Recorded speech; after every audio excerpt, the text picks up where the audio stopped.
മാസങ്ങൾ കഴിഞ്ഞു. അനി പാമയെ പൊന്നുപോലെ നോക്കി. അവളുടെ വയറ് വീർത്തു തുടങ്ങി. ലതയുടെ പരിചരണവും എല്ലാം കൊണ്ട് അവൾ ഹാപ്പിയാണ്. റോസ് അവളെ എപ്പോഴും വിളിക്കാറുണ്ട്. റോയും പാമയും ഒരു ഡോക്ടറിൻ്റെ കരുതലോടെ ശ്രദ്ധിക്കുന്നു. ഇതൊന്നും രമയ്ക്കും അല്ലിക്കും സഹിക്കുന്നതിനപ്പുറമായിരുന്നു. അങ്കിയുടെ മനംമാറ്റം അവരെ ആശയക്കുഴപ്പത്തിലാക്കി. ആരും കാണാതെ അങ്കി രാത്രി വാതിൽ തുറന്ന് പുറത്തിറങ്ങി. ദാ നിൽക്കുന്നു മതിലു ചാടി അവളുടെ മുകുന്ദൻ. ഏട്ടൻ എന്തിനാ ഈ അസമയത്ത്? എൻ്റെ പെണ്ണിനെ കാണാൻ, അല്ലാതെ വേറെന്തിന്? എനിക്ക് പേടിയാവുന്നു, അവൾ പറഞ്ഞു.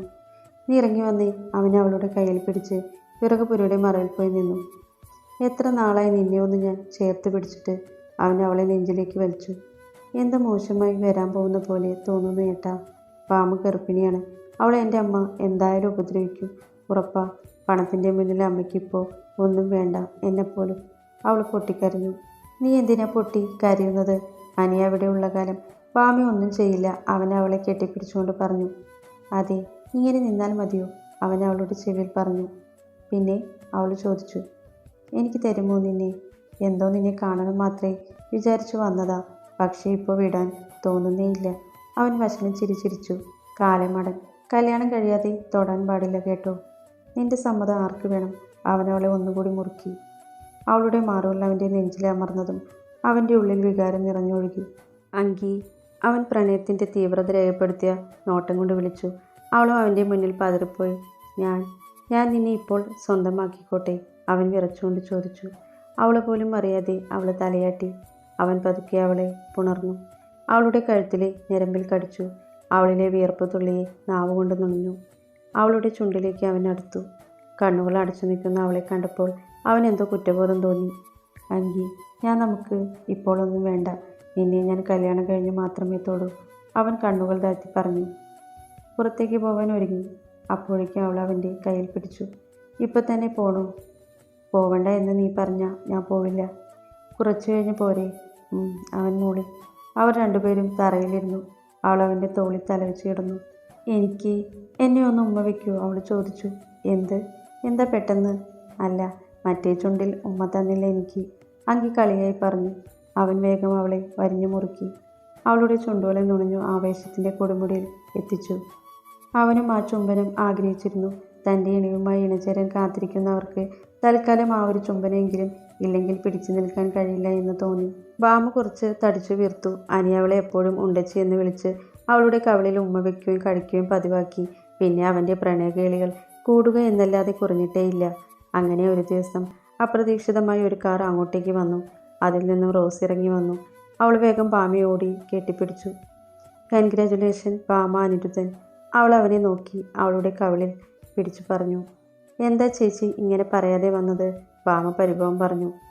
സർപ്രൈസ് ആയിട്ടാണ്. എവിടെ എൻ്റെ ഡോക്ടർ? അവൾ ചോദിച്ചു. അവൻ വൈകുന്നേരം വരുള്ളൂ. എന്തായാലും നിന്നെ കാണുമ്പോൾ അവൻ ഞെട്ടും, അനി പറഞ്ഞു. പിന്നെ കുറച്ചു നേരം അവർ 3 പേരും കൂടി കളിച്ചിരിയായി. റോയ് വന്നപ്പോൾ കാണുന്നത് മുറിയിൽ കിടക്കുന്ന റോസ്. അവൻ അമ്പരപ്പോടെ അവളെ നോക്കി നിന്നു. ഇത് ഞാൻ തന്നെയാണ്, ഞെട്ടണ്ട. അവൾ അവൻ്റെ അടുത്തേക്ക് വന്നു. അവൻ അവളെ കെട്ടിപ്പിടിച്ചു. എത്ര മിസ്സായി അറിയോ? അവൻ കൊച്ചുകുട്ടികളെ പോലെ പറഞ്ഞു. ഇനി മിസ്സാവില്ല. അപ്പം എൻ്റെ ഡോക്ടർ ചെക്കനെ കൊണ്ടുവരാൻ പറഞ്ഞിട്ടുണ്ട്, അവൾ പറഞ്ഞു. അവൻ സന്തോഷത്തോടെ അവളുടെ ചുണ്ടിലേക്ക് ചുണ്ടു ചേർത്തു. രാവിലെ എല്ലാവരും കൂടി ഭക്ഷണം കഴിക്കുന്ന നേരം ലത എല്ലാവരുടെയും മുന്നിൽ വെച്ച് പറഞ്ഞു. ബാമയ്ക്ക് പണിട്ട് കഴിഞ്ഞതാണ്. ഈ ഒരു അവകാശം കൂടി വരികയാണ്. അതുകൊണ്ട് എൻ്റെ ഏട്ടൻ്റെ ആഗ്രഹം പോലെ എല്ലാ സ്വത്തുക്കളും ഉടനെ ഇവളുടെ പേരിലേക്ക് മാറ്റണം. രമയും ഭർത്താവ് ചന്ദ്രനും ഒരേ സമയം ഞെട്ടിത്തെറിച്ചു. എന്ത് നടക്കരുത് എന്ന് ആഗ്രഹിച്ചോ അത് തന്നെ നടന്നു. അവരുടെ മൗനം ലതയെ ചൊടിപ്പിച്ചു. ഇത്രയും കാലം അവൾ ഒന്നും അനുഭവിച്ചിട്ടില്ല, ഇനിയെങ്കിലും അനുഭവിക്കട്ടെ, അവർ പറഞ്ഞു. രമയുടെ മനസ്സിൽ പകയിരുന്നു കത്തി. അവർക്കത് പ്രകടിപ്പിക്കാൻ കഴിഞ്ഞില്ല. ഭാമ നിസ്സഹായ ഭാവത്തിൽ എല്ലാവരെയും നോക്കി. അനി ഇതൊന്നും തന്നെ ബാധിക്കുന്നില്ല എന്ന ഭാവത്തിൽ ഭക്ഷണം കഴിച്ചു കഴിഞ്ഞു. രമയും അല്ലിയും ചന്ദ്രനും ചർച്ചകൾ തുടങ്ങി. എപ്പോൾ തൊട്ടാണ് പെങ്ങൾക്ക് ഒരു ഏട്ടനോടും മകളോടും സ്നേഹം? അവൾക്ക് വേണ്ടത് സ്വത്താണ്. അതിനാണ് കാക്ക പോലെയുള്ള അവളെ അനിക്ക് കെട്ടിച്ചു കൊടുത്തത്, വയറ്റിലാക്കിയത്. ഞാൻ ജീവനുള്ള കാലം ഞാൻ അനുഭവിച്ച ഈ സ്വത്തൊന്നും ഞാൻ ആർക്കും കൊടുക്കുകയില്ല, രമ വാശിയോടെ പറഞ്ഞു. പക്ഷേ ഇനി എന്തു ചെയ്യാൻ? ചന്ദ്രൻ ചോദിച്ചു. ഭാമയുടെ മരണം, അവർ പകയോടെ പറഞ്ഞു. ഇതെല്ലാം ഒളിച്ചു നിന്ന് കേട്ട അങ്കി ഞെട്ടിത്തെറിച്ചുപോയി. അവൾ വാപ്പൊത്തി വേഗം മുറിയിൽ കയറി. പിറ്റേ ദിവസം അതിരാവിലെ സുമിത്രയെ പറഞ്ഞുവിട്ട് രമ തന്നെയാണ് ഭക്ഷണം പാചകം ചെയ്തത്. അത് കണ്ടപ്പോൾ തന്നെ അങ്കി സംശയത്തോടെ നോക്കി. അപ്പോഴാണ് ഭാമയ്ക്ക് വിളമ്പുന്ന ഫുഡിൽ വിഷം കലർത്തി ചിരിക്കുന്ന രമയെ അവൾ കണ്ടത്. അവളുടെ മുഖം ദേഷ്യവും വിഷമവും കൊണ്ട് വരിഞ്ഞു മുറുകി. എല്ലാവരുടെയും അടുത്ത് പുഞ്ചിരി തൂകി രമ പതിവിലധികം സ്നേഹം വിളമ്പി ഭക്ഷണം വിളമ്പി. ഭാമ കഴിക്കുന്ന മുമ്പ് അവിടെ വലിയൊരു ശബ്ദമുയർന്നു. ഭാമ! അങ്കി ഉറക്കെ വിളിച്ചു. അവളുടെ അടുത്ത് വന്നു. ആ പാത്രം തട്ടിയിട്ടു. രമ കോപം കൊണ്ട് ജ്വലിച്ചു. എന്താ നീ ചെയ്യുന്നേ? അവർ ഉറക്കെ ചോദിച്ചു. അമ്മയ്ക്കറിയില്ലേ? എങ്കിൽ അതിൽ നിന്ന് ഒരു വറ്റെങ്കിലും അമ്മ കഴിക്കി, അങ്കി പറഞ്ഞു. രമയുടെ തൊണ്ടയിൽ വെള്ളം വറ്റി. എല്ലാവരും ഒന്നും മനസ്സിലാവാതെ നോക്കി നിന്നു. അതെ, ഞാൻ പറയാം. സ്വത്തിനു വേണ്ടി ഭാമയെ കുഞ്ഞിനെ കൊല്ലാൻ ഇതിൽ വിഷം കലർത്തി എൻ്റെ അമ്മ, ഈ രമാദേവി. അവളുടെ കണ്ണിൽ ദുഃഖവും ദേഷ്യവും ഒരുപോലെ വന്നു. രമയുടെ മുഖം കള്ളത്തരം മറയ്ക്കാൻ പാടുപെട്ടു. അനിരുദ്ധ മേശയിൽ നിന്ന് എണീറ്റ് കൊടുത്തു. രമയുടെ മുഖത്തിനിട്ടൊന്ന്. ലതയും റോയും റോസിനൊന്നും പ്രതികരിക്കാൻ പറ്റാതെ ഒരു മരവിപ്പായിരുന്നു. ഭാമയുടെ അവസ്ഥയും മറിച്ചല്ല. നിങ്ങളൊരു വൃത്തികെട്ട സ്ത്രീയാണെന്നറിയാം, പക്ഷേ ഇത്രയ്ക്കാണെന്ന് അറിഞ്ഞില്ല. എന്തിനു വേണ്ടിയാണ് എൻ്റെ ഭാമയെ കൊല്ലുന്നത്? നിങ്ങൾ പറഞ്ഞത് അവളെ അനുസരിച്ചിട്ടല്ലേ ഉള്ളൂ. എൻ്റെ ജീവനാണ് അവൾ. അവളില്ലെങ്കിൽ ഞാനില്ല. ഇനി ഇവിടെ നിങ്ങൾക്കൊരു അവകാശമില്ല. അമ്മായി അമ്മാവനും കടക്കി വീടിൻ്റെ പുറത്ത് അവൻ അലറി. മോനെ, ക്ഷമിക്ക്. അറിയാതെ രമ പൂങ്കണ്ണീർ ഒഴുക്കി. നിർത്തിപ്പോ തള്ളേ. നിങ്ങളെ വെറും ഒരു പടിയിറക്കൽ മാത്രമല്ല ഞാൻ ചെയ്യാൻ പോകുന്നത്, വധശ്രമം. പിന്നെ പ്രായപൂർത്തിയാകാത്ത സമയം എൻ്റെ ഭാമയ്ക്ക് നേരെ ഉണ്ടായിരുന്ന നിങ്ങളുടെ പീഡനങ്ങൾ എല്ലാം കൂടി ചേർത്ത് ഞാൻ അഴിയണിക്കും. ഇത് ഭാമയുടെ വീടാണ്, അവളുടെ അച്ഛൻ്റെ വീട്. അവൾക്ക് മാത്രമേ ഇവിടെ അവകാശമുള്ളൂ. അതിനുശേഷമേ ഭർത്താവായ എനിക്ക് പോലുമുള്ളൂ. ലതയും പതുക്കെ അവരുടെ അടുത്ത് വന്ന് കൊടുത്തു. ചന്ദ്രൻ്റെ മുഖത്തൊന്ന്. രമയ്ക്കുള്ളത് എൻ്റെ മോൻ കൊടുത്തു. ഏട്ടനുള്ളത് ഞാൻ തന്നെ തരണം, അവർ കോപത്തിൽ പറഞ്ഞു. അയാൾ തലതാഴ്ത്തി നിന്നു. ഭാമ ഇതൊന്നും സഹിക്കാൻ വയ്യാതെ അങ്കി കെട്ടിപ്പിടിച്ചു കരഞ്ഞു. ഞാനും കുറേ ദ്രോഹിച്ചു നിന്നെ. ഇനി എനിക്ക് പഴയ അങ്കിയാവാൻ പറ്റില്ല. എല്ലാം നിന്റെ മാത്രം, അങ്കി പറഞ്ഞു. അപ്പോഴേക്കും അനി രമയെയും ചന്ദ്രനെയും മല്ലിയെയും വലിച്ച് വീടിൻ്റെ പുറത്തേക്കിട്ടു. ഇനി ശ്രീകോവിൽ തറവാട്ടിൽ ഇങ്ങനെ 3 ജന്മങ്ങളില്ല.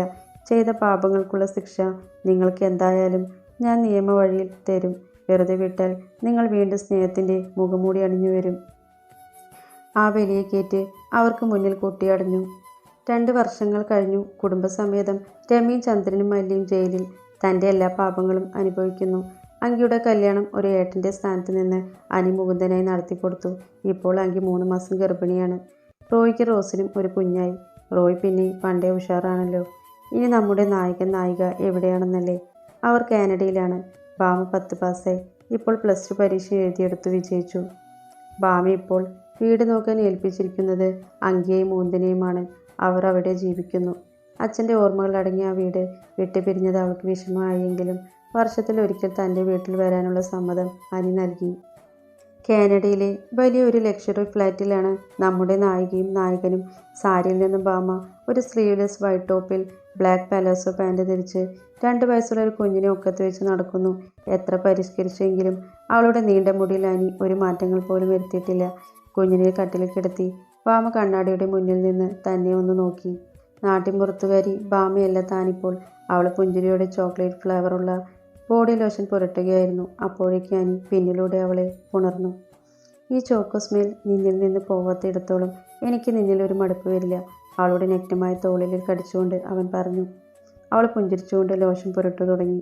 അടുത്തത് ഒരു ഫെയർനെസ് ക്രീം അവൾ തേക്കാൻ വേണ്ടി എടുത്തപ്പോൾ അനി അവളുടെ കയ്യിൽ നിന്നും അത് വാങ്ങിച്ച ദേഷ്യത്തിൽ നോക്കി. നിനക്കെന്തിനാ വെളുപ്പ്?